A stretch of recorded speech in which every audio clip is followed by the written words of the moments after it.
Compañeros y compañeras, darles la bienvenida a ustedes a este evento, a este encuentro, a este escenario de debate, de flujo de ideas, de circulación de ideas, de reflexión y pensamiento de cuál es nuestro rol en este momento.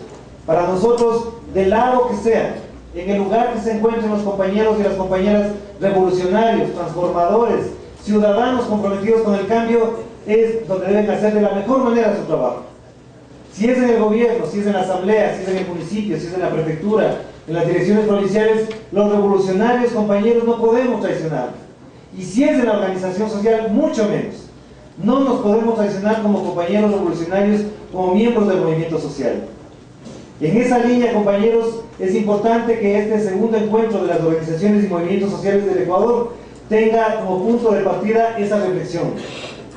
De hecho, el proceso de cambio que vive el Ecuador, el proceso político transformador, va a exigir de los mejores cuadros, de los mejores aportes, de las mejores sabidurías y de los mejores talentos para transformar este país.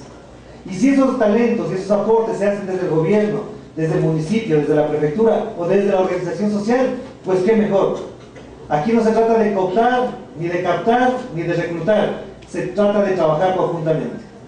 Y por eso a nosotros nos interesa analizar los procesos de democratización que ocurren en el Estado, pero también en las organizaciones sociales. No podemos seguir pensando, compañeros, que las organizaciones sociales tienen gerentes propietarios, eternos dirigentes que se eternizan en sus puestos y no dan paso a las nuevas generaciones, a las nuevas voces.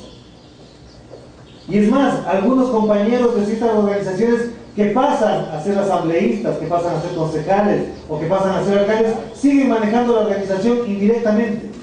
Eso no se llama democratización. De lo que se trata, compañeros, que los procesos de democratización que se le exige al Estado también se ha exigido a las organizaciones. Que las organizaciones también profundicen sus mecanismos de democracia. Y la otra es cómo los movimientos sociales se inscriben en la dinámica del cambio social y en la estructuración de una institucionalidad del Estado a partir de la nueva Constitución. Por eso para nosotros es muy importante que este debate aporte, apunte, confronte y afronte también lo que es el reto del movimiento social en la nueva institucionalidad del Estado. ¿Cómo hacemos que la ley de participación sea efectivamente ley de participación social y no sea ley de corporativismos? ¿Cómo hacemos que el Consejo de Participación Ciudadano, la quinta función del Estado, sea efectivamente una expresión de la ciudadanía y no de corporativismos? Y que no se perennicen prácticas corporativas en la gestión política y en la gestión pública. Por eso los procesos de democratización de la institucionalidad del Estado tienen que ser pensados desde la base social y desde la organización social. Por eso creemos que este es un espacio muy importante para nuestro trabajo. Y por último, compañeros, yo creo que es muy importante, pero urgente, el fortalecimiento de la organización social. No es posible entender que en el debate de la ley de agua haya sido solamente la CONAIE frente al gobierno los únicos actores del problema. Y no hemos visto a los ecologistas hablando del tema. No hemos visto a los municipios hablando del tema. ¿Dónde quedaron los ecologistas para hablar del tema del agua? ¿O dejaron muy intencionadamente que la bronca se desate entre el gobierno y la CONAIE y ahí después recoger los muertos? No hemos visto al movimiento social expresándose profunda y activamente sobre lo que pasa con el tema del agua. Eso no descarta, no desconoce que hay actores como el Observatorio de Guayaquil, que aquí está nuestro compañero César Cárdenas, hayan estado permanentemente luchando con el tema del agua en la ciudad de Guayaquil. ¿Qué han hecho las organizaciones afrodescendientes, indígenas, montubias en la ciudad de Guayaquil, por ejemplo, para conformar el Consejo Plurinacional que ahora apoya al Partido Social Cristiano en el tema de la ley de agua? ¿Por qué no hay un Consejo Plurinacional del Agua en Guayaquil también? Y vemos cuál es el tema del agua para el movimiento indígena, afrodescendiente y montubio de la provincia de Guayas. Entonces, el movimiento social, compañeros, cuando se trata de afrontar los problemas, tenemos que tener esa responsabilidad de agudizarlo, de complejizar la discusión, pero también de expresarnos. Algunos ecologistas aparecen cuando una aleta de tiburón aparece en la playa y hacen un escándalo, pero cuando el agua de Pichincha, de Manabí o de Loja es escasa, no les vemos a los ecologistas hablando. Por tanto, es importante que el movimiento social sea coherente con la institucionalidad de la transformación, no con la institucionalidad de un gobierno, con la institucionalidad del cambio. Y por eso estamos aquí presentes para discutir y debatir estas ideas. Y podemos estar equivocados, nos podemos jalar en algunas cosas. Lo que nos interesa es profundizar esa discusión. Y al mismo tiempo, compañeros y compañeras, yo creo que el movimiento social tiene que ser la base de la transformación. La revolución ciudadana ni es revolución ni es ciudadana si no está el movimiento social activo y presente. Y no va a haber transformación dentro de las organizaciones si la revolución ciudadana también no se profundiza en esa línea de trabajo, en el fortalecimiento de la organización social. Por eso, al mismo tiempo, quiero invitarles a que lean, compartan, cuestionen este libro, que es el producto del primer encuentro realizado el 14 y 15 de enero en la ciudad de Baños, un día antes de la marcha de Ambato, que fue un encuentro muy importante. Ahí se conversó, se discutió, se reflexionó en voz alta sobre el sujeto histórico del cambio. Y creo que el resultado de ese evento nos lleva con mucha satisfacción a realizar este segundo encuentro para hablar de los retos de los que he hablado hace un momento.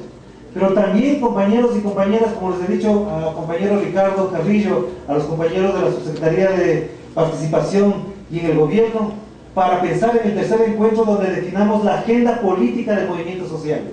Que no es una agenda política de aplausos al gobierno, de colaboración, ni de nada. Es una agenda política para fortalecer el movimiento social.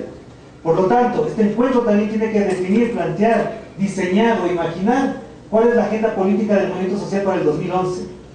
Porque tenemos muchos retos por delante. Ahora, con el planteamiento desde la Asamblea de la consulta prelegislativa para las leyes, el movimiento social tiene un enorme reto para provocar dos procesos. El uno es la participación activa, abierta, dinámica, propositiva, y la segunda es para decantar también a ciertas organizaciones que no están cumpliendo con el rol de representantes de la sociedad civil ni del movimiento social, y que hablan a nombre de todos cuando sabemos que hablan a nombre de pocos. Este proceso de la consulta prelegislativa, en la que la Secretaría de los Pueblos se va a insertar, va a trabajar y va a colaborar, porque somos un país unitario para estos procesos, evidentemente también nos va a demostrar en qué sectores el movimiento social está más activo que otros, qué dirigentes se han quedado con respecto a la demanda de sus bases y cómo esas organizaciones se pueden fortalecer. De hecho, si a tocar solamente medio minuto, el movimiento indígena tiene que decirle al Ecuador cómo se va a fortalecer, cómo va a renovar sus cuadros, porque esas nuevas generaciones del movimiento indígena que tocan rock, que bailan merengue, no tienen expresión en las dirigencias indígenas de la CONAIE, de la FENOCIN, de la FEINE, de la FEI. ¿Por qué no les dejan expresar a las nuevas generaciones sus puntos de vista sobre lo que es la propia organización indígena? O porque son rockeros ahora y se visten de camiseta negra, los vamos a justiciar también. Los rockeros también son indígenas, y los indígenas también bailan rock y sienten el rock como una de sus expresiones de las culturas juveniles. No los rechacemos, no los desplacemos porque tocan rock y se visten de negro, aunque lleven guango, aunque lleven sombrero. Que lleven guango, que lleven sombrero, que toquen rock, eso es lo que se llama sociedad incluyente. Y que tampoco excluyan a los gays, a las lesbianas dentro de las comunidades indígenas, porque son derechos que están garantizados en la Constitución. Por lo tanto, esta oportunidad, compañeros, para reflexionar de esos temas son muy importantes que nosotros tengamos en cuenta y el aporte de ustedes. Lo mismo en las comunidades afros, montubias, indígenas, urbanas. La violencia contra la mujer no es el tema de la discusión de la dirigencia indígena. ¿O acaso vamos a justificar a dirigentes indígenas, afros o montubios que todavía pegan a sus mujeres o se emborrachan y nos llevan el sueldo a la casa? Esos son los temas que no tocan ciertas dirigencias, que no asumen como parte de su responsabilidad histórica y de su proceso revolucionario íntimo, interno y en el hogar también. La revolución se hace en la casa, en la cama, en la cocina y en la calle también.